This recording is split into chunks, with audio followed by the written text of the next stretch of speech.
अभी पहुंचे हैं यहाँ पे,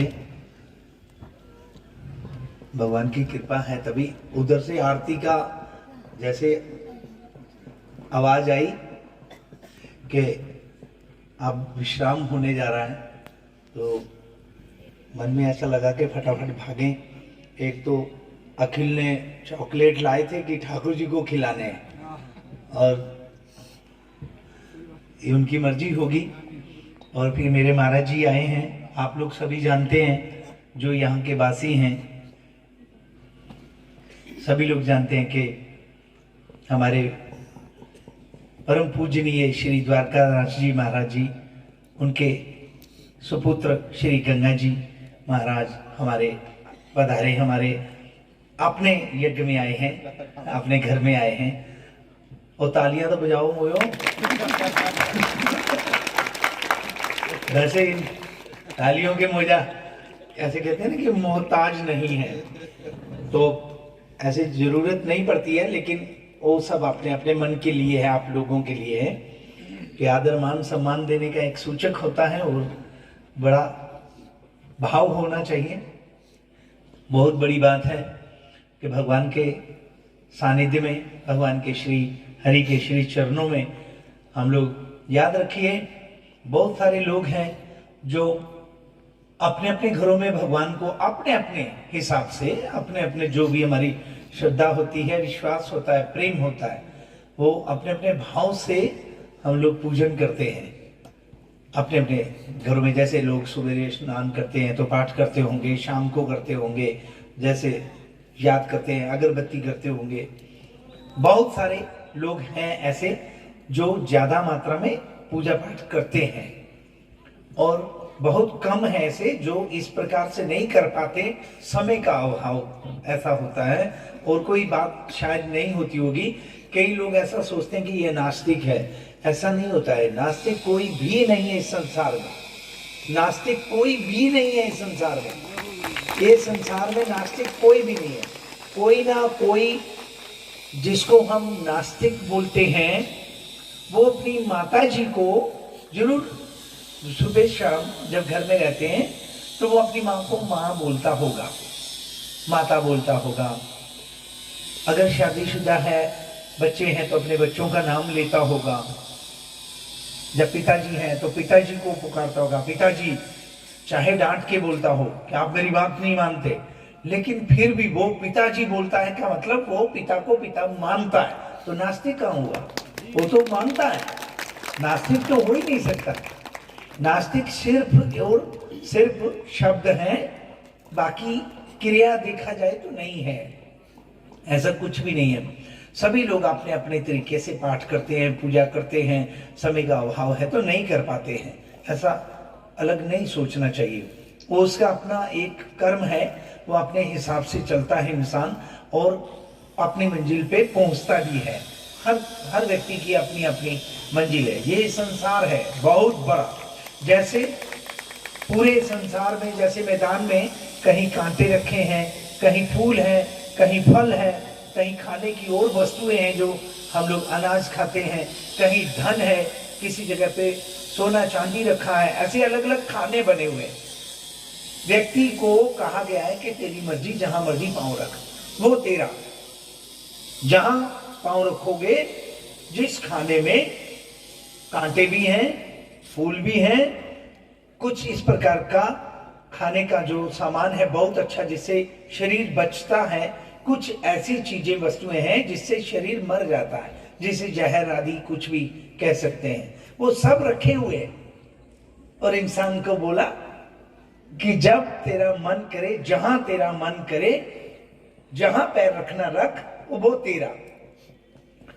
अब जब हमने ही पैर रखना है तो समझने की बात है कि कहां रखना है। अगर कांटों पे रखा तो इसका मतलब कांटे मिलेंगे, अगर हमने फूलों पे रखा तो फूल मिलेंगे, धन पे रखा तो वो धन हमारा, अन्न पे रखा तो वो अन्न हमारा, सोना चांदी का जो खाने बने हैं उस पे पैर रखा। तो कहने का भाव कि जहां जहां जो जो हम करते हैं वो हमारा होता है। इसमें भगवान का कोई दोष नहीं है। कई लोग बोलते हैं कि भगवान ने मुझे ये दिया, ये नहीं दिया, ऐसा मेरे साथ हुआ, ऐसा होना नहीं चाहिए था, ऐसा कुछ नहीं है। ये हमारे कर्मों के फल होते हैं। हमने स्वयं अपनी इच्छा से वहां पर उस खाने में पैर रखा तो वो चीज हमारी हो गई, इसमें भगवान का कोई दोष नहीं, ये हमारे अपने कर्म है। तो इसीलिए ध्यान रखें, अपने जीवन में याद रखना कि जब भी हम कोई भी कर्म करते हैं तो याद रखिएगा कि उसका फल हमें मिलना ही है, वो कोई नहीं रोक सकता। उसे प्रारब्ध बन जाते हैं, तो कर्मों से जब प्रारब्ध बनते हैं तो कोई मिटा नहीं सकता, चाहे वो कोई भी हो। भगवान राम, प्रभु श्री हरि, भगवान श्री कृष्ण, देखिए जन्म हो रहा है और उसी वक्त टोकरे में उनके माता पिता उनको उठा के ले जाते हैं। उस छोटे से नन्हे बालक ने कौन सा कर्म किया ऐसा, लेकिन डर के मारे उसको ले जा रहे हैं। प्रभु श्री राम जी का राज्याभिषेक होना है, लेकिन उनका वनवास हो रहा है। तो ये अपने अपने प्रारब्ध जब बन जाते हैं इस धरती पे, भगवान मनुष्य के चोले में आते हैं, तो भगवान सबको बोलते हैं कि अगर मैं मनुष्य के चोले में आया हूं, मनुष्य के रूप में आया हूं, तो तुम जैसे परेशान होते हो मैं भी परेशान होता हूं। ये दिखाया है परमात्मा ने, भगवान श्री राम ने, कि इसमें मर्यादा भी रखी और सारे जगत में एक ऐसा आदर्श स्थापित किया कि तुम ही नहीं परेशान होते हो, मैं भी होता हूं। तो इसीलिए ध्यान रखें, याद रखें कि अपने अपने कर्मों का फल होता है, वही हम लोग भोगते हैं। और भगवान के आज हमें पावनपुरी पोनी में दिव्य अलौकिक दर्शन हो रहे हैं।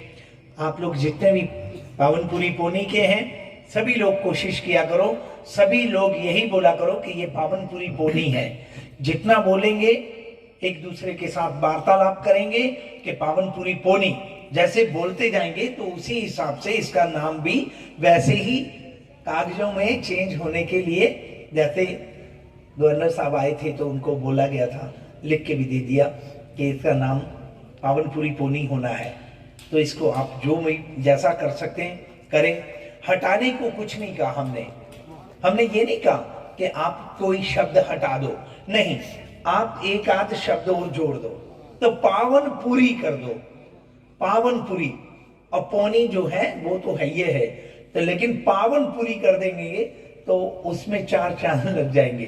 भगवान की बड़ी कृपा रहेगी।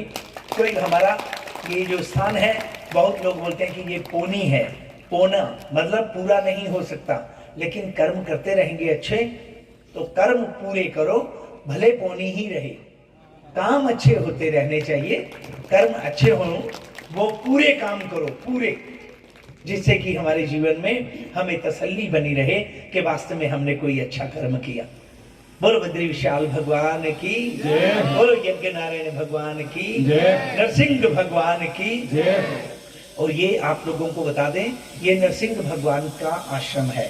ये पूरा प्रांगण जो भी है, ये नरसिंह भगवान यहाँ पे पहले, आज से 70 साल पहले यहाँ पे जहाँ यज्ञशाला है, ये पूरा ये आश्रम था नरसिंह भगवान के नाम से। और फ्लड आया, बाढ़ आई, उसमें बह गया। 70 साल लगातार शांत रहे लोग, क्यों पता नहीं। इसका मतलब ये हुआ कि भगवान नरसिंह की इच्छा नहीं थी। यही हो सकता है। इंसान तो बहुत कुछ सोचता है, इंसान तो चाहता है कि मैं कुछ से कुछ कर लूं, लेकिन नहीं कर पाता है। तो इसीलिए यहाँ पर ये हमें विचार करना चाहिए और मन में तसल्ली मान लेनी चाहिए कि भगवान नरसिंह की ये जो धरती है, ये भगवान नरसिंह की ही इच्छा के अनुसार यहाँ पे चल रहा है। उनकी इच्छा नहीं थी तो इसीलिए 65-70 साल यहाँ कुछ नहीं बना। अब उनकी इच्छा हुई तो आपके सामने है, सब कुछ बन रहा है, भगवान की कृपा है। तो ये जो चीज इस तरह से निर्माण हुआ, पक्की यज्ञशाला बन गई है। हर बार बनाना पड़ता था। हमारे रमेश जी हैं, दरभंगा से आते थे, उनकी पूरी टीम आती थी और हर वर्ष बनाना पड़ता था। बांस अलग, बल्लियां अलग, सड़ रहे हैं, एक साल तक उनका ख्याल रखने, फिर दोबारा बांस लाओ, बल्लियां लाओ, तो बहुत ज्यादा परेशानियां होती थी। तो अब ये जो चीज है ये समाप्त हो गई, यज्ञशाला बन गई है, ना बांस लाने हैं ना बल्लियां लानी है। और जैसे टीन डलती है, आप लोगों को आपने देखा इसके ऊपर टीन पड़ी है, तो टीन के बदले में जो घास डालते थे वो इतना महंगा घास आता है, हम सोच भी नहीं सकते। मतलब सर्वसाधारण आप लोगों को विचार करेंगे तो आपको विश्वास ही नहीं होगा। 8 लाख रुपए की वो घास आती थी जो इसके ऊपर पड़ती है, 8 लाख की। तो उससे डबल में तो टीन पड़ गई, उससे डबल पैसे डाल के टीन पड़ गई हमेशा के लिए।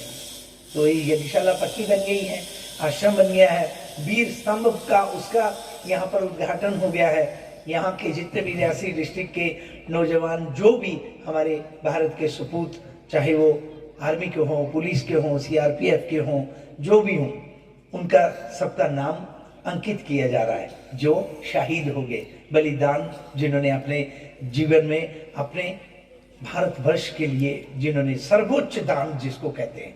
कोई वस्त्र दान कर सकता है, पैसे भी दे सकता है, भूमि भी दान कर सकता है, बहुत लोग देते हैं, जमीन भी दान करते हैं, ऐसे बहुत सारी चीजें दान कर सकता है, लेकिन प्राण दान तो कोई नहीं कर सकता भाई। ये तो आर्मी के, पुलिस वाले जो सज्जन लोग नौजवान हैं वही कर सकते हैं, बाकी सबके बस का नहीं। इसीलिए वो पूजनीय है, इसीलिए आज हमारे आपके बीच में वो वीर स्तंभ के नाम से आज अजर अमर हैं। इसीलिए हम लोग बोलते हैं कि भारत के अमर वीर शहीदों की जय। इसीलिए बोलते हैं भारत माता की, भारत माता की, भारत माता की, वंदे वंदे। बहुत बहुत